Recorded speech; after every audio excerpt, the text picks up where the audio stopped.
Grande evangelista Ciborgue, uma honra novamente para o canal MMA Debate estar entrevistando você, você que é um dos maiores guerreiros, maiores lendas da história do nosso MMA. Não tem como a gente fazer uma lista dos lutadores mais valentes, mais raçudos da história, sem colocar o seu nome.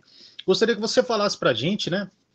Você que em dezembro completa 41 anos, como é que você começou a sua carreira, né? Todo mundo se lembra de você já praticamente assim, o seu nome ligado a chutebox, mas antes de entrar na chutebox, você já tinha uma carreira bem sólida dentro do mundo da luta. Conta pra gente como é que você começou, né? Os seus primeiros treinos, qual foi a primeira modalidade que você praticou, quem eram os seus mestres. Conta um pouco do seu início no mundo das artes marciais. Boa noite, Floresto. Boa noite a todos os amigos ouvintes do canal MMA Debate. Para mim é uma satisfação estar aqui, trocando mais uma ideia com vocês. E eu comecei treinando kickboxing com o professor Etevaldo Santana. Depois eu treinei com o professor Paulo Gonçalves. E depois eu fui para a Academia Marathon, onde eu comecei a treinar luta livre. Mas antes de treinar luta livre, eu participei de algumas competições de kickboxing. Eu fui campeão brasileiro 2 vezes e comecei a treinar luta livre. A febre do Vale Tudo estava começando nessa época, 95, 96. E o Edson, que era o professor de luta livre, ele me disse que ia ter um campeonato em Campo Grande, aproximadamente 800 quilômetros de Rondonópolis, e perguntou se eu tinha interesse em participar. Eu não tinha muita noção, não sabia como que era o Vale Tudo, eu só tinha um pouco de conhecimento do kickboxing. Aí eu fui na locadora para poder pegar algumas fitas para assistir, para ter uma noção do que era. Eu assisti o UFC 1, 2 e 3. Pô, fiquei amarradão vendo o Royce ganhar. Fiquei muito animado. Falei, pô, eu quero participar. Aí ele me inscreveu no evento. Era por categorias. Era 8 lutadores até 70, 8 até 80, 8 até 90.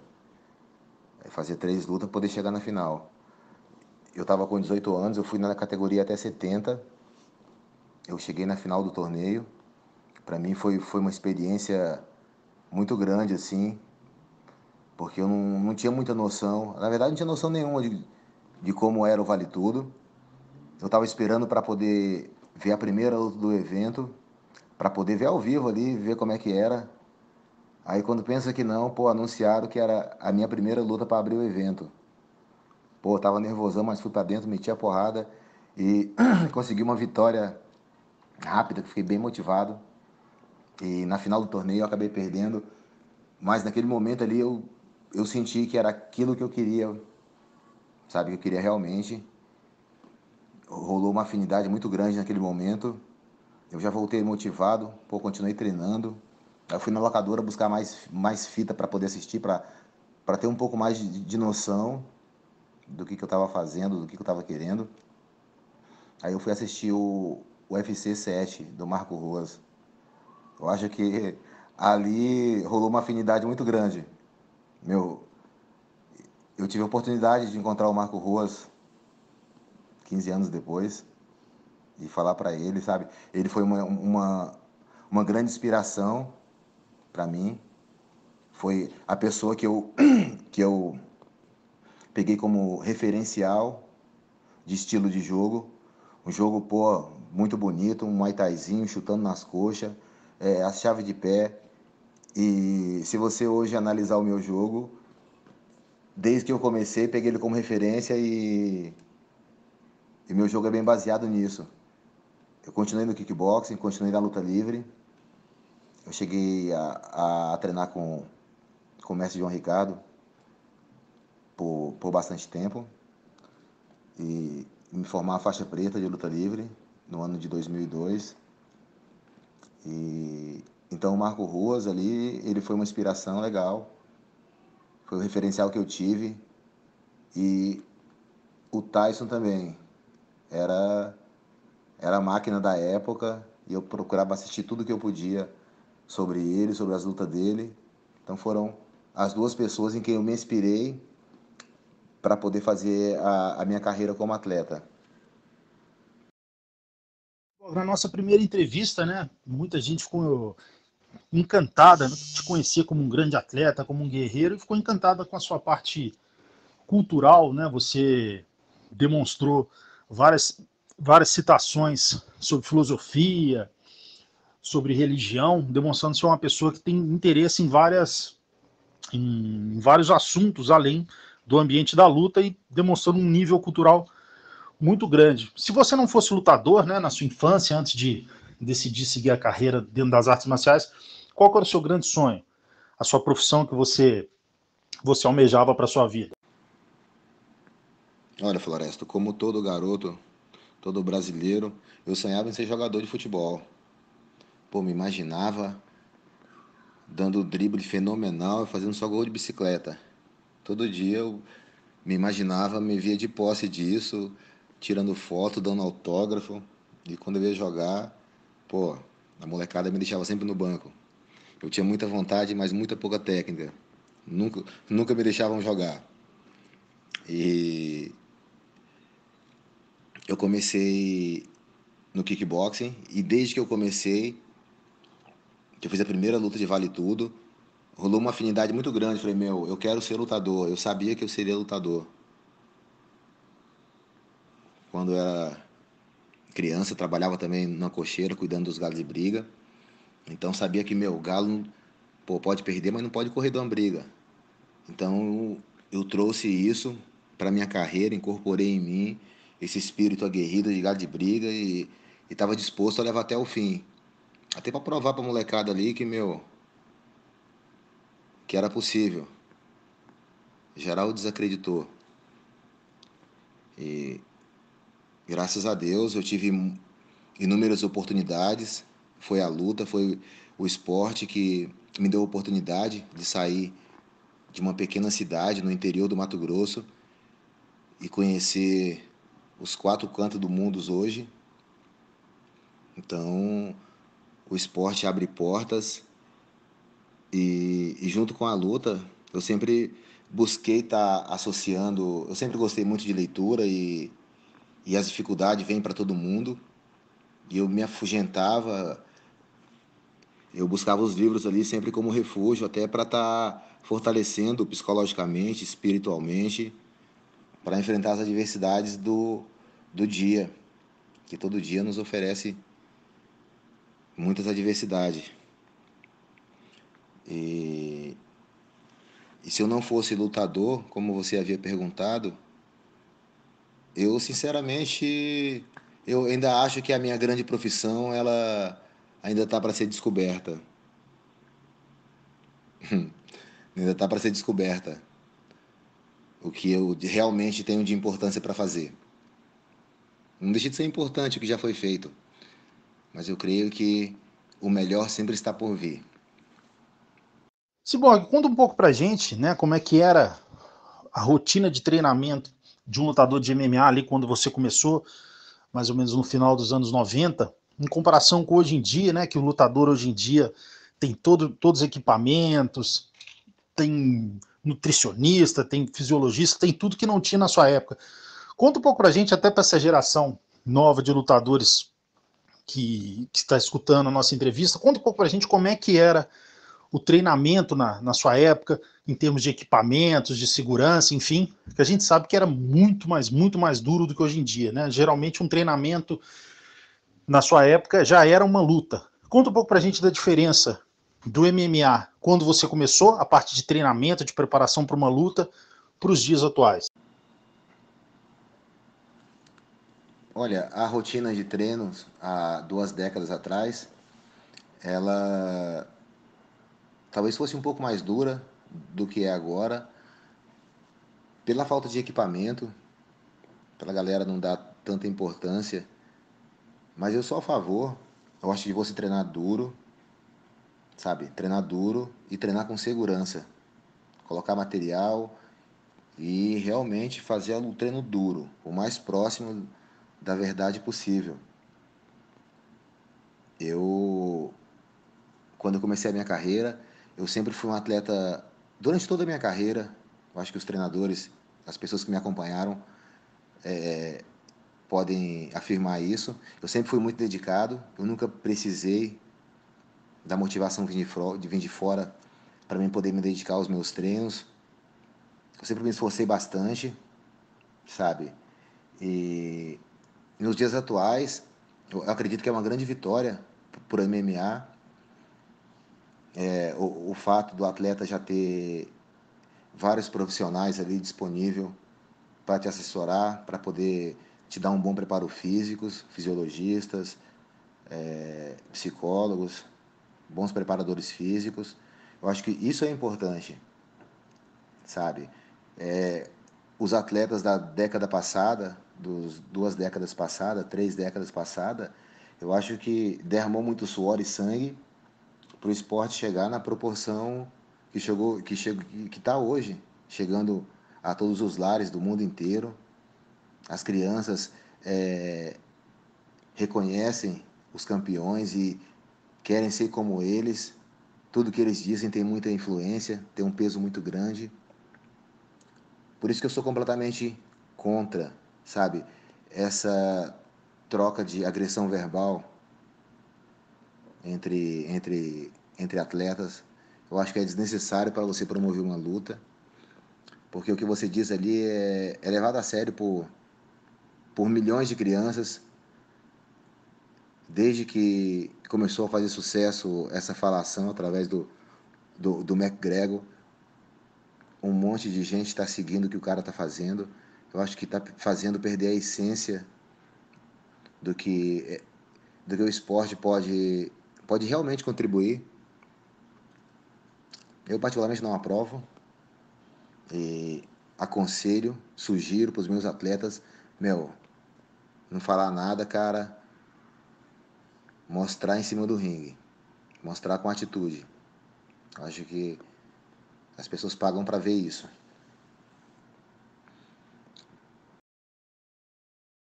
Cyborg, você que é um chamado aí lutador da época old school, né? Conta um pouco pra gente se naquele momento que você começou seu envolvimento profissional com Vale Tudo, na época, depois o termo mudou para MMA, se você em algum momento imaginava que o MMA teria o status que ele tem hoje. Alguns lutadores milionários, podres de rico, estrelas em seus países, enfim, se em algum momento você olhava para o esporte MMA e vislumbrava que ele seria tão importante como ele é hoje em dia. Olha, Floresto, eu sempre acreditei que o esporte ele tomaria o status, a proporção que ele realmente merece, porque é muito difícil você ser lutador, sabe? Enquanto outros esportes têm toda a estrutura e os caras são tratados com dignidade, sabe? E eu sempre acreditei, por isso que eu virei lutador, por isso que eu dei o meu sangue, por isso que eu dei o meu suor dentro do ringue, porque eu tinha certeza que estava fazendo tudo isso dentro do esporte que se tornaria o maior. É uma contribuição e eu acho que por muitos outros ter acreditado dessa forma que o esporte se tornou, o que se tornou hoje, e tenho certeza que vai se tornar maior ainda, sabe? Só temos que quebrar o monopólio, mas eu tenho certeza de que todos, não apenas os top 10 de cada categoria, numa categoria onde existe 100 lutadores, não só os 10 primeiros tenham uma boa remuneração, mas para que todos tenham bons salários e boas estruturas para poder se preparar, porque, lutar é muito sério, sabe? É a tua vida, é a tua integridade que está em risco. Eu acho que tudo isso tem que ser vista e tem que ser reconhecida. Mais do que justo, tudo o que está acontecendo. Essas bolsas milionárias que estão surgindo. Tomara que surja muito mais. Cyborg, sempre todo mundo que te viu lutando a primeira grande característica que via de você era a imensa raça que você tinha. Você realmente é daqueles lutadores assim viscerais, né? Você gostava mesmo de sair na mão, ou tomando um golpe. Se você tomasse algum golpe, você ia para cima do mesmo jeito, você ficava mordido mesmo. Né? Isso de onde vem? É uma coisa que você aprendeu com seus mestres, enfim, ou é uma coisa sua mesmo? Esse espírito de guerreiro. Conta um pouco pra gente de onde vem. De fato, você foi um dos lutadores, e ainda é um dos lutadores mais guerreiros de todos os tempos.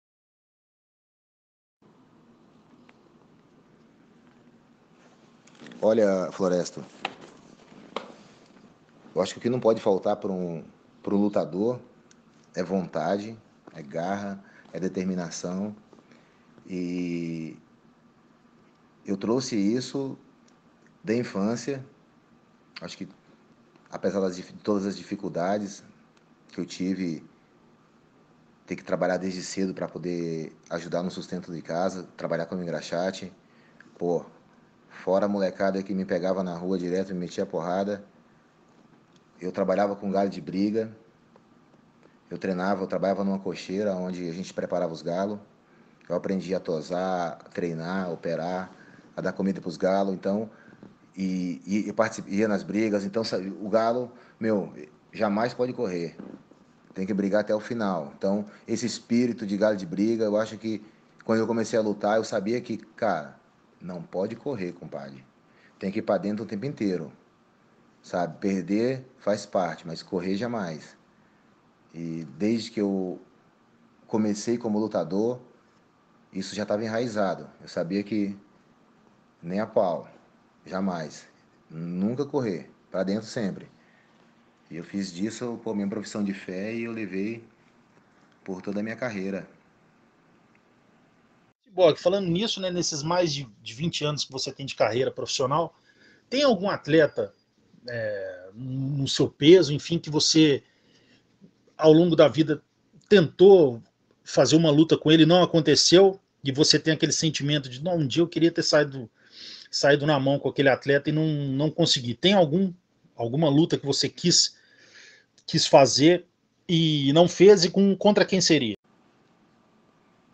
Olha, eu lutei com todos os lutadores que eu tive vontade, que me ofereceram. Eu nunca escolhi, nunca tive uma predileção por alguém em especial. Eu queria era estar competindo sempre.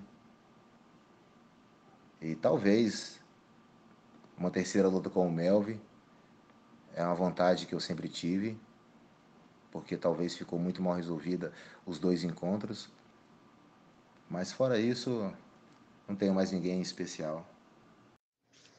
Cyborg, muita gente se baseia, né, quando quer saber de um cartel de um lutador, entrar no site da Sherdog, mas em alguns casos, e no seu principalmente, o cartel está errado, né? Que na verdade você fez 50 lutas com 32 vitórias e na Sherdog eles tiraram de você ali mais ou menos 11 vitórias. Conta um pouco pra gente o que você acha que aconteceu isso, se eles pedem alguma documentação, enfim, e se é por causa que você lutou em eventos menores e até para você mesmo é difícil hoje em dia conseguir a comprovação, mas no seu caso e de vários atletas, o site da Sherdog está totalmente desatualizado. Na verdade, o meu Sherdog não está correto. Eu acredito que não apenas o meu, mas de muitos atletas que veio dessa época que eu comecei. E as pessoas elas baseiam a tua carreira a partir dali, né? É o site oficial, mas faltam 11 vitórias, como você disse, talvez pelo fato de ter sido em eventos menores, foi em eventos em Campo Grande, em Porto Velho, em Rondonópolis, eram os torneios que aconteciam, mas para mim não importa, sabe? Ali os Sherdogs são apenas números, o que importa realmente é o que eu aprendi com cada luta, com cada resultado. Acho que cada luta é única e essa experiência ninguém pode tirar de você. Então, o Sherdog para mim não significa muita coisa, sabe? Eu acho que o que importa é a experiência e o conhecimento que você tira de cada luta, de cada vez que você confronta um adversário. Isso é o que marca realmente. E com relação a isso, eu estou satisfeito.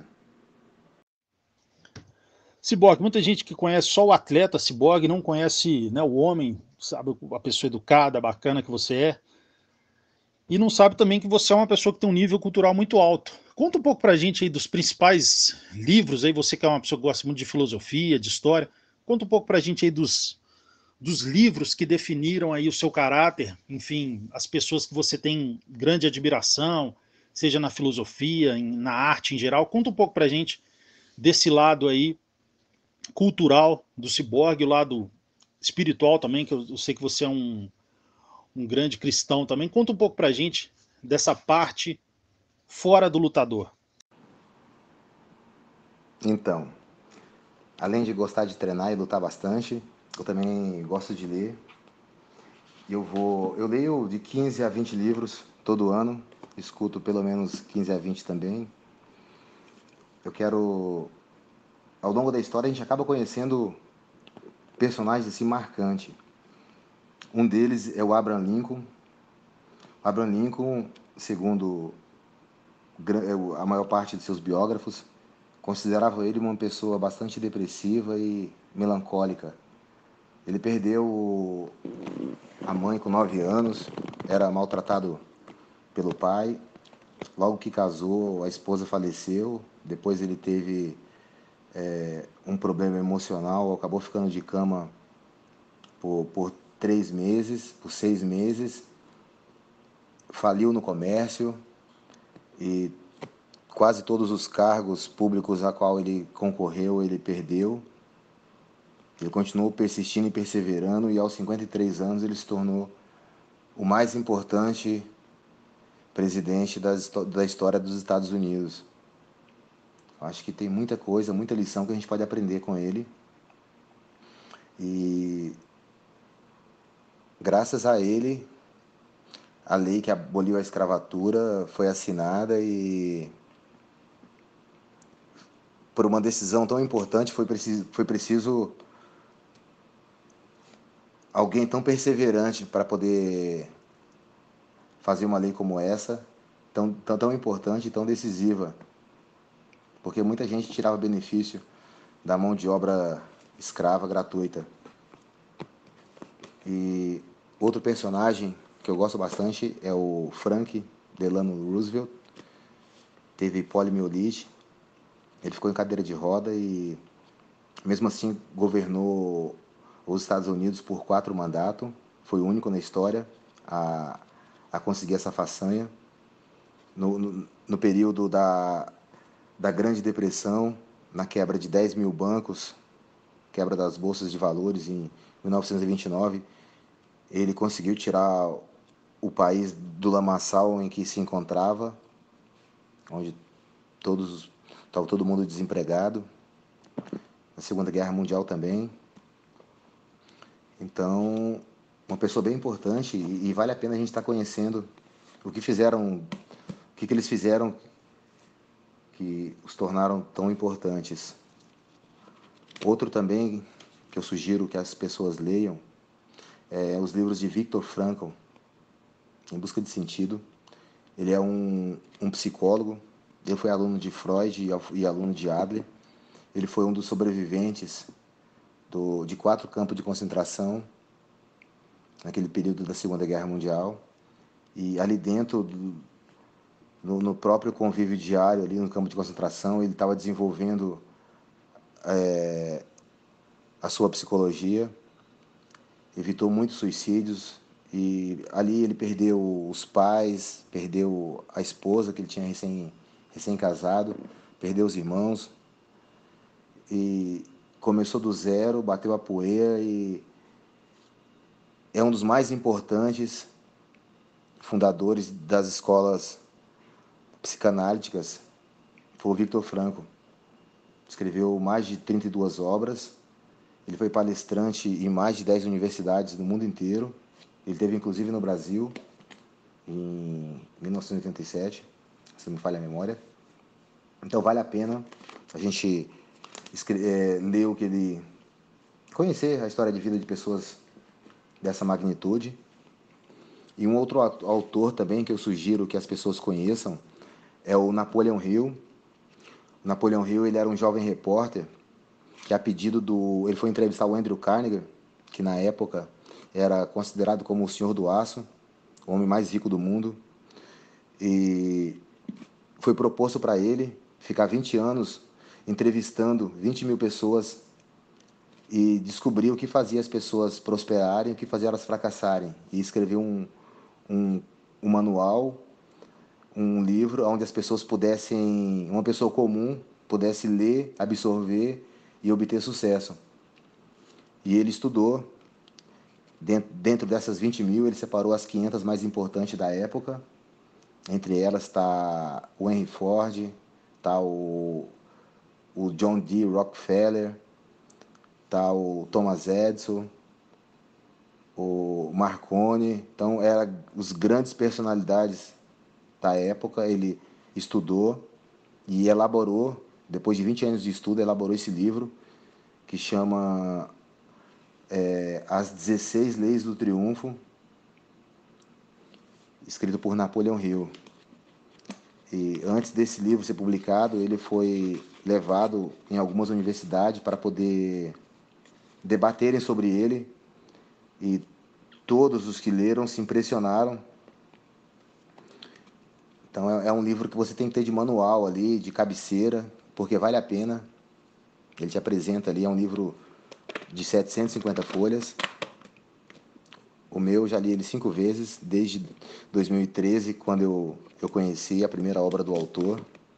Acho que vale a pena a gente estar ocupando nosso tempo em estar adquirindo conhecimento, porque ninguém vai te tirar e você vai levar para onde você for. Então essas são algumas sugestões aí de leitura que eu tenho para compartilhar com vocês aí. Beleza? Cyborg, você sempre foi um lutador super empolgante, né? Você, Vanderlei, Shogun, Pelé, Lidel, Dan Henderson e outros, o Fedor, são lutadores que você vê que gostavam de sair na porrada, gostavam mesmo da luta, era algo que era como se fosse uma vocação, né? Nenhuma luta era monótona, o cara gostava mesmo daquele enfrentamento. E hoje esse tipo de lutador, cada vez a gente vê em menor quantidade no MMA. Conta um pouco pra gente qual lutador que você, hoje em dia, olhando para ele, você enxerga um pouco de você nele. Aquele lutador que tem aquela garra, que tem aquela vontade, aquele cara que você olha e você se enxerga nele. É verdade. Acho que é uma característica que poucos têm e poucos se arriscam a jogar de forma tão franca, mas as pessoas que hoje eu vejo essas características, a Cris,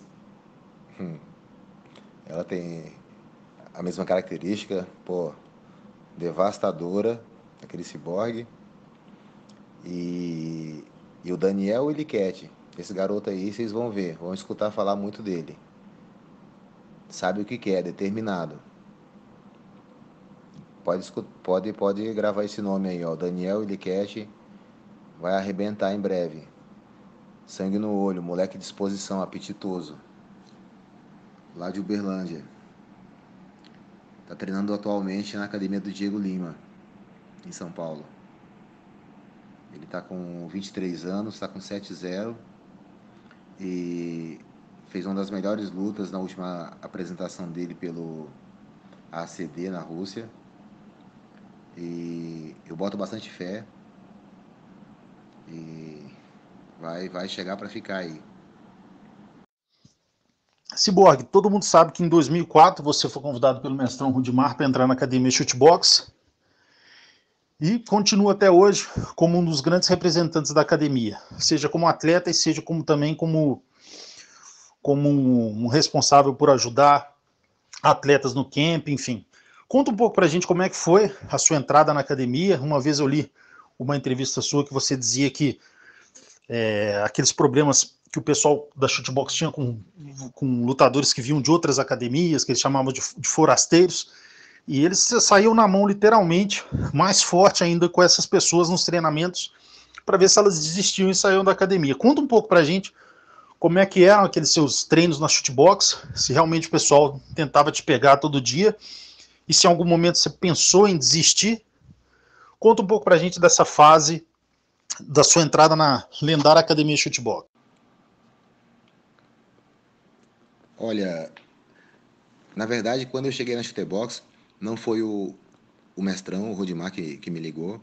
Foi eu que liguei para ele, disse que eu não tinha equipe naquela época e que eu queria integrar ao grupo. Eu tinha visto que tinha recém-chegado o Jorge Macaco, o Luiz Azeredo, o Daniel Acácio e outros atletas, o Nino Chembre, e ele me disse que o que ele podia me oferecer era muito treino. Eu aceitei, eu falei que o meu lugar eu conquistaria com trabalho. Antes de tomar essa decisão de ir para Curitiba, eu morava no Rio, eu treinava na Brasil Dojo com o Valide Ismail, Paulo Caruso, na preparação física, o Dero Gola, o De La Riva, o Luiz Alves no Muay Thai. Treinava na Budokan com o mestre João Ricardo. Treinei Muay Thai também com o Arthur Mariano. Então foi uma mudança radical, sair do calor do Rio para ir pro frio de Curitiba.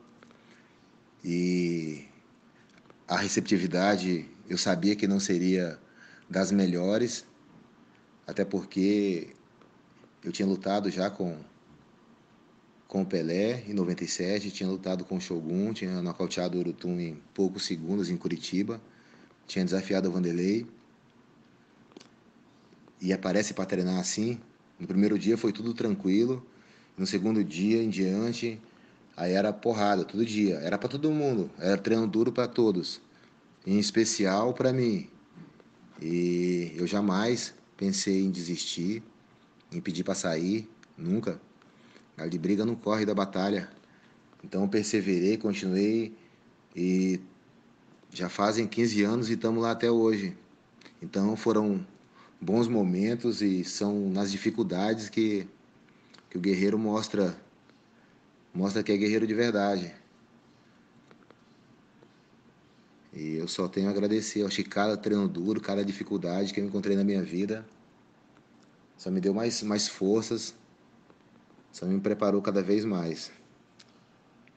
Você pode falar de um acontecimento recente, né, que também marcou sua carreira, que foi a sua luta contra o Michael Page, aquela joelhada voadora que você tomou, acabou tendo aquele afundamento na testa. Conta um pouco pra gente, se naquele momento que você tomou o golpe e foi a knockdown, se você já sabia que, que era algo grave. Eu lembro de você colocando a mão no rosto, assim, como se estivesse sentindo muita dor. Conta um pouco pra gente, se naquele momento você já sabia que era algo muito grave, ou você só ficou sabendo quando você foi hospitalizado. E também, se o Michael Page em algum momento te ligou querendo saber como é que você estava, enfim, né? Ele que tem aquele jeito dele, muita gente acha provocador, outras pessoas acham irreverente.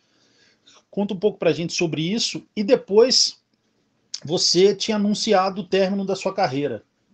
E recentemente eu vi uma entrevista sua em que você já fez 50 lutas e gostaria de fazer mais 10. Conta um pouco pra gente, englobando tudo isso, sobre o momento da luta, a parte da sua internação, se o Michael Page entrou em contato com você. Veja bem, realmente a joelhada foi bem conectada. Eu não imaginei que tivesse sido tão grave. Achei que fosse só o nariz tivesse quebrado. Achei desrespeitoso a atitude dele. Uns podem achar ele um atleta irreverente, mas eu acho um desrespeitoso. Não apenas ele, mas acho que todo mundo que procede da mesma forma. Eu acho que eu não aprovo. Talvez algumas pessoas podem gostar. Mas após essa luta, eu disse que queria fazer mais 10 e retornei aos treinos. E após refletir com calma, sem influência da emoção, eu acho que a minha contribuição já foi dada. E foram 2 décadas, de 96 até 2016, dedicado a estar aprendendo e testando na prática ali, em mim mesmo, o conteúdo. Eu acho que agora está na hora de passar adiante esse conhecimento, organizá-lo e aplicar na próxima geração. Falando novamente dessa luta sua com o Michael Page, né, no Bellator 158, quando você entrou no Bellator em 2016, em abril, você fez uma luta, venceu por finalização, depois você acabou sendo derrotado na segunda e a terceira foi contra o Michael Page. Mas eu li uma reportagem dizendo que quando você assinou com o Bellator, você teve um pressentimento que alguma coisa ia acontecer com você. Conta um pouco pra gente sobre isso, né? Se realmente aconteceu isso, e se for, como é que foi esse pressentimento, em que situação que aconteceu? Olha só, Floresta, tem um autor que se chama Jim Hadin. Ele é mestre em engenharia elétrica e PhD em psicologia pela Universidade de Illinois. Ele desenvolve pesquisas sobre a consciência em Princeton, Edinburgh e Nevada. Ele apresenta no livro Mentes Interligadas evidências científicas da telepatia, da clarividência e de outros fenômenos psíquicos. O problema é que nós acreditamos só naquilo que conseguimos ver, tocar, só através dos 5 sentidos. Enquanto, se estivermos despertos, a gente consegue pressentir muita coisa que está além do que a gente pode ver. Eu tive realmente um pressentimento durante uns 15 dias que antecederam a luta, de que alguma coisa aconteceria.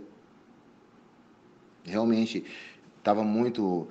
tudo antes de acontecer, eu acredito que não que seja pré-determinada, mas muitas vezes nós podemos influenciar os acontecimentos da nossa vida de acordo com a forma de pensar, porque é mais do que comprovado que o pensamento, ele é energia, ele emite, ele é emissor e receptor de energia. Então você vai entrar na sintonia daquilo, vai captar do universo aquilo que você está se sintonizando através dos seus pensamentos. Eu acredito em tudo isso e tenho certeza que o ser humano, ele tem essa capacidade. Está mais do que comprovado pela ciência. Cyborg, né, agora falando da continuidade da sua carreira, né, você declarou que gostaria de fazer mais 10 lutas e já está em negociação com algum evento. Esse ano ainda você acha que consegue lutar ou seria já o planejamento dessa primeira luta da sua volta no ano que vem? Após a cirurgia, era o meu desejo continuar lutando. O ano passado eu comecei a treinar, cheguei a conversar com um evento, mas até dezembro eu acabei optando por não lutar mais. Então eu acredito que a partir desse momento, a partir de 2018, eu quero ficar por conta de fazer o meu trabalho fora do octágono. Minha contribuição já foi dada. O desejo era grande de continuar lutando, mas tem que respeitar o corpo, né? E a caminhada segue.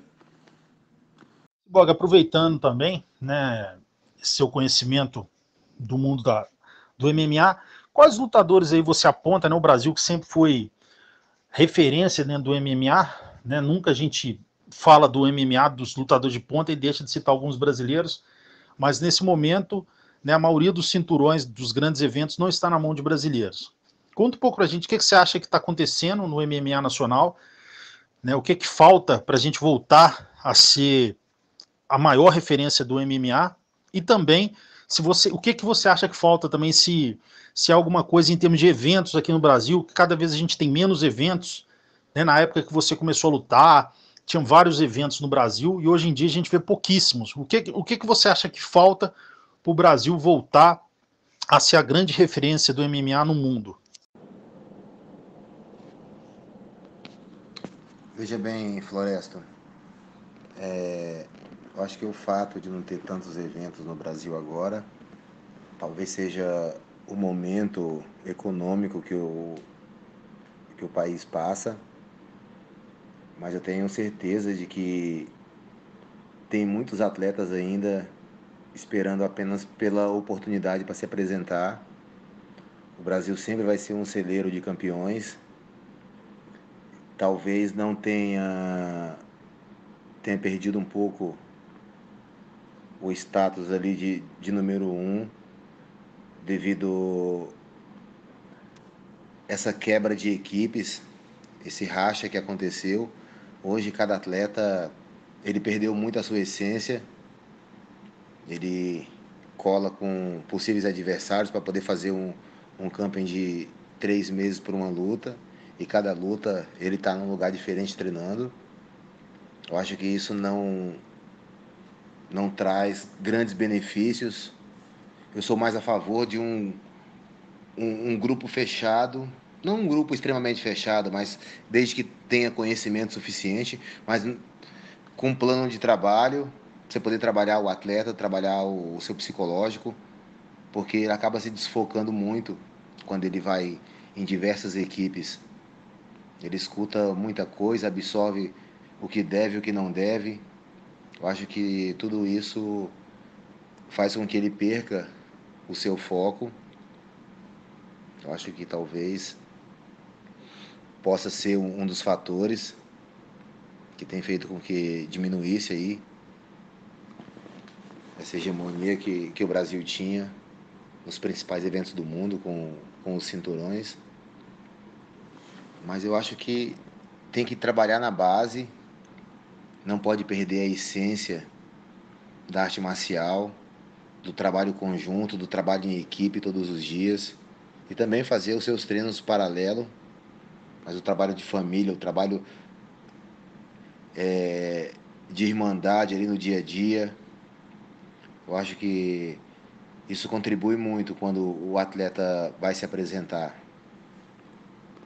para uma grande luta. E o Brasil sempre vai ser um celeiro. Tem vários atletas bons. Estão se falando muito no Yamaguchi, esse garoto aí de Curitiba que luta no Bellator. Eu, particularmente, eu tenho um atleta que eu aposto muito, eu acredito muito nele. É o Daniel Iliquete. É um garoto jovem, está com 22 anos, 23 anos agora, 22. Ele está com 7-0. Ele está treinando atualmente no Diego Lima, em São Paulo, na Chutebox. E ele se apresentou na Rússia recentemente, fez um espetáculo de luta e está sempre proporcionando grandes lutas. Eu tenho certeza que vocês vão escutar muito falar do Daniel Iliquete. Aguardem. Então, o trabalho eu acredito que está sendo feito. Vários atletas que pararam de lutar, eles estão desenvolvendo esse trabalho. O Minotauro, ele está se esforçando bastante para poder deixar o legado dele. Tem feito um trabalho excepcional. Pedro Rizzo também. O Vanderlei também já está no final de carreira e já está buscando também deixar o teu legado, as tuas escolas, e preparar cada vez melhor aí os nossos atletas para poder representar não só a escola de cada um, mas representar aí as cores do país. Isso que é o mais importante. Cyborg, todo mundo sabe, né, da época que você era casado com a Cris Cyborg, e ela sempre declarou que um dos fatores mais importantes que levou ela a ser quem ela é dentro do MMA, no sentido da lutadora guerreira e da lutadora técnica, seria, no caso, você foi um dos grandes responsáveis por ela ser quem ela se tornou. Lógico, hoje em dia vocês já não estão casados mais, mas existe um respeito mútuo entre vocês. Então ninguém conhece mais o jogo da Cyborg, né, a cabeça dela, a alma de lutadora dela, do que você. Você olhando, né, a categoria que ela faz parte, e o cartel, o plantel que o UFC tem, você enxerga alguém capaz de derrotar a Cyborg, e também tá tendo aí essa polêmica da luta dela contra a Amanda Nunes, né, que seria num peso acima. Se você enxerga alguma possibilidade da Amanda derrotar a Cyborg, né, eu gostaria da sua visão como um grande entendedor do mundo da luta. A Cris é uma grande atleta, acho que não tenho dúvida disso. Pessoa determinada, perseverante, sempre soube o que ela queria para a carreira dela. E não vejo... O jogo dela está cada vez mais completo. Ela nunca esperou por ninguém para poder se preparar para uma luta, para treinar, para estar melhorando. E eu não vejo adversária, nem na categoria dela, nem na categoria acima. Eu acho que pode botar, ela pega essas minas tudo, ela nocauteia essas garotas todas. Ela tá acima da média e ela vai manter esse cinturão aí por muito tempo. Para ela perder, eu acredito que só se for como a primeira derrota, a única derrota que ela tem, que ela foi dar um pisão, na época que era permitido pisão, a garota escorou, ela caiu e deslocou o cotovelo. Mas fora esses acidentes assim de percurso, eu acho que ela não perde para nenhuma. E se sair essa luta dela com a Amanda, ela vai botar a Amanda no bolso, em qualquer território que a Amanda quiser. A Amanda não derruba ela e se ficar em pé vai ficar ruim para ela. Então, eu vejo a crise soberana dentro do UFC. E em qualquer outro evento também. É assim que eu vejo. Cyborg, você sempre foi um lutador que na sua época existia as provocações, academia contra academia, um lutador contra o outro, aquela encarada, né, na hora da pesagem, enfim, mas era algo totalmente respeitoso, ninguém desrespeitava o país do outro, a mãe do outro, e hoje a gente vê que o MMA, principalmente o UFC, explora muito esse tipo de lutador que gosta de falar aquele trash talking, e no caso desse Colby Covington, ele realmente exagerou, né, chamando os brasileiros de animais, enfim. Conta um pouco pra gente esse caminho que o MMA está indo, né? Muitos lutadores conseguindo aí disputa de cinturão, não pela parte técnica, mas sim pelo lado teatral, pelo lado provocador. Qual a visão que você tem sobre isso? E se você tivesse num camp de algum atleta seu, ou você lutando, e o outro oponente falasse que o seu povo são um bando de animais imundos, qual que seria a sua reação? Sou particularmente contra, sabe? Eu acho que essa troca de agressão verbal, eu acho que é desnecessária. O profissional, ele é uma referência, ele serve de espelho para inúmeras crianças, jovens, para adultos. Ele é uma referência. Eu acho que ele tem que deixar uma mensagem positiva, se apresentar como tem que se apresentar. E essas agressões verbais aí gera mais o ódio do que o que o esporte propõe. Acho que não é isso que o esporte propõe, gerar o ódio, esse conflito, só porque gera bilheteria. Talvez para alguns geram, às vezes pode acabar saindo de dentro do profissional ali do esporte. Acho que não é uma boa ideia. Algumas pessoas gostam, mas eu particularmente não gosto e não aprovo. E quando eu estou participando de um campo, os meus alunos, todo mundo, cara, eu quero que tenha respeito pelos seus adversários. Fechou o portão, compadre. A chapa esquenta, faz o que tem que fazer ali dentro. mas não precisa estar ofendendo o país, a família, o pai, a mãe, os irmãos. Eu acho que não é esse o caminho. Lista Ciborgue, uma honra novamente para o canal MMA Debate conversar com você, campeão. Como eu já te falei, você sabe muito bem, eu admiro muito você como lutador, como pessoa. É um grande caráter, uma pessoa realmente nota 1000. Gostaria que você deixasse um recado final para o pessoal aqui de Belo Horizonte. Obrigado, Floresta. Eu que te agradeço pela oportunidade de estar trocando uma ideia com você, trocando uma ideia com essa galera do MMA Debate.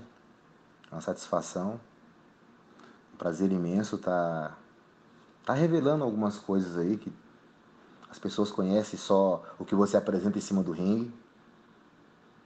Quero dizer que eu continuo focado, continuo preparando os meus atletas.